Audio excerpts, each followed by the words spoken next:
guys, welcome back to my channel. Ya, selamat siang dengan bintang tamu saya yang paling cantik hari ini. Silahkan diperkenalkan diri terlebih dahulu. Dengan siapa? Selamat siang Edi. Hai teman-teman, nama saya Hibatun Wafiroh, biasa dipanggil Hibatun.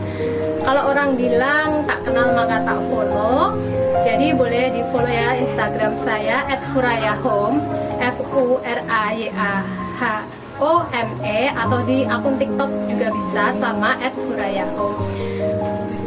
Selanjutnya saya adalah ibu dari 2 anak, anak laki-laki dan perempuan yang sangat istimewa. Kemudian saya sekarang sebagai pendamping sosial, dan hobi saya kali ini sebagai konten kreator. Mantap ya. Bisa dipanggil apa, Mbak? Hibatun saja. Ya, oke. Ibu Hibatun ini adalah salah satu ibu hits. Walaupun sudah kepala 3 dengan anak yang sudah 2, tapi tidak pernah ketinggalan dengan apa yang sudah terjadi pada zaman sekarang ya. Intinya mengikuti perkembangan zaman pada saat ini, nggak mau kalah dengan yang muda ya guys. Tapi tidak bisa dipungkiri bahwa pekerjaan yang banyak, kesibukan yang banyak, otomatis penggunaan sosial media dari Ibu Hibatun ini kan berkurang, tapi juga sangat berpengaruh juga terhadap bagaimana Bu Hibatun ini mengurus anak di rumah ya kan guys. Oke, nah sekarang itu tema pada kali ini akan membahas tentang gimana sih keberadaan sosial media terhadap pengaruh tumbuh kembang anak, untuk khususnya anaknya Mbak Hibatun ini ya kan. Sejak kapan sih menggunakan sosial media dan jenis sosmed apa yang dimiliki oleh Mbak Hibatun? Oke, jujur nih ya, ceritaku sebenarnya aku itu basically bukan pecinta media sosial ya, bukan anak medsos, karena dari tahun 2015 saya tuh sudah nggak punya medsos sama sekali. Saya hapus itu namanya Facebook, Twitter itu nggak kenal sama sekali. Terus kemudian aplikasi-aplikasi lain itu yang dipunya ya cuma untuk komunikasi aja, seperti WhatsApp, atau kalau dari zaman dulu ya itu BlackBerry, BBM gitu. Nah, kemudian saya itu mengenal medsos mulai tahun 2017 itu baru banget, dan itu medsos itu hanya sekedar untuk apa sih itu Instagram. Mungkin agak keras sedikit Mbak suaranya. Oke, apa sih itu Instagram, apa sih itu TikTok, joget-joget itu apa sih, nggak ngerti sama sekali. Yang kemudian saat saya itu hamil anak kedua tahun 2019 itu ketemu sama komunitas ibu-ibu hamil. Komunitas ini berada di seluruh Indonesia. Kita ketemu di sana juga secara nggak sengaja ya. Di komunitas itu ternyata dari berbagai kalangan, dari yang memang pekerja atau karyawan tetap, yang dari dia itu wirausaha. Nah, dari grup itu ternyata ibu-ibu itu ada yang menekuni bidang medsos, media sosial seperti itu. Baru dari situ saya ikut nyemplung lah.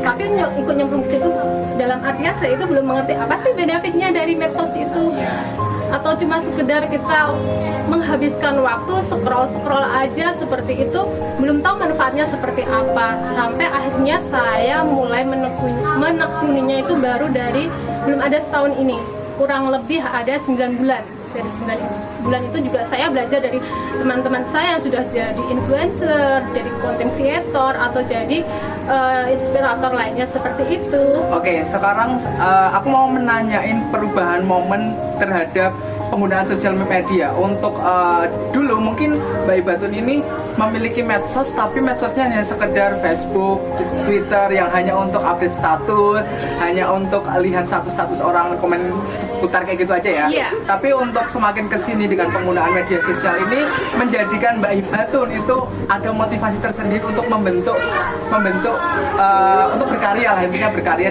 di media sosial. Salah satunya adalah menjadi konten kreator di media sosial untuk saat ini, dan mulai menekuninya pada tahun 2019 2020 ya. Soalnya aku ini sebagai saksi dari Mbak Iba tuh nih ya. Dulu itu Mbak Iba tuh orangnya sangat pemalu ketika pertama kali aku ketemu dan dikenal ya. Tapi entah kenapa apa yang menjadi motivasi dia itu sehingga aku nggak tahu dia itu kayak mendapatkan semacam ilham sehingga dia itu mulai aktif di sosial media. Bahkan aku kaget, aku pikir dia orangnya introvert dan sangat pemalu ya guys, sangat pemalu untuk tampil di media sosial. Tapi belakangan ini beliau ini begitu aktif di sosial media. Apa sih yang menjadikan Mbak Ibatun kok begitu aktif di sosmed untuk saat ini? Sementara kan Mbak Ibatun kan juga kerja, juga mengurus anak, mengurus suami, sekolah juga ya. Sekolahnya sempat lama ya. Harusnya 2 tahun selesai tapi jadi 2 kali lipat. Silakan Mbak dijelaskan. Ya, kenapa aku kok bisa jatuh sih di dunia medsos? Itu emang di dunia medsos itu ada apa, menguntungkan apa gitu ya. Jadi di sini aku kan ketemu sama teman-teman yang memang dia itu sudah influencer seperti itu. Pada mulanya itu saya itu ikut. Gimana tuh ketemu influencer? Memang di grup dunia maya itu ketemu sama ibu-ibu hamil karena saya kan hamil kedua. Tapi kebanyakan di grup itu adalah ibu-ibu hamil pertama dan mereka itu banyak hidup di kota-kota besar. Jadi pengalaman mereka di medsos seperti apa, bagaimana itu juga sangat mempengaruhi saya. Kenapa saya bisa berkecimpung di dunia media sosial seperti itu. Nah selanjutnya pada awalnya saya masih apaan sih mereka kok mau ikutan semacam campaign, semacam buzzer seperti itu dengan bayaran yang dihitung kalau dipakai buat jajan cilok aja sepertinya kurang gitu. Apa sih saya juga bisa cari uang 10.000, 50.000 seperti itu. Awalnya seperti itu.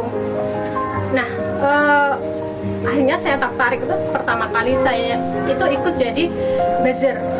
Buzzer di Tugasnya apa Mbak? buzzer kita tugasnya adalah menonton suatu postingan orang kemudian memberikan komen atau ulasan seperti itu. Sedikit ya. Ya seperti itu. Dan itu ada fee-nya. Nah dari situ saya mulai tertarik. Oh ternyata seperti ini tuh nggak bohong gitu. Nggak bohong. Oke, stop dulu. Oke, dari sini ya. Mbak Ibatun itu sebenarnya motivasi menggunakan sosial media itu memang untuk mengekspresikan ide-ide yang ada di dalam otak, pengen berkarya seperti orang-orang atau sekedar mencari referensi yang terkait dengan kehidupan sehari-hari. Misal gimana sih menjadi seorang ibu hamil, gimana sih cara mengurus anak yang baik, atau tujuan utamanya adalah ingin mencari uang dan sosmed. Gimana sih? Coba jelaskan. Kalau dari grup ibu-ibu hamil itu memang untuk kepentingan ibu dan calon anak ya seperti itu. Tapi kemudian ada teman-teman itu yang dia sebagian besar itu mempunyai pengalaman di bidang media sosial. Nah dari situ, dari media sosial itu, dari influencer ya, dari Instagram seperti itu kan, kalau dia bisa di endorse atau bisa menawarkan, mengampanyekan suatu produk ditampilkan di Instagram mereka, itu berarti suatu brand itu percaya dengan influencer tersebut, menaruh harapan percaya supaya brandnya itu dikenal kalangan luas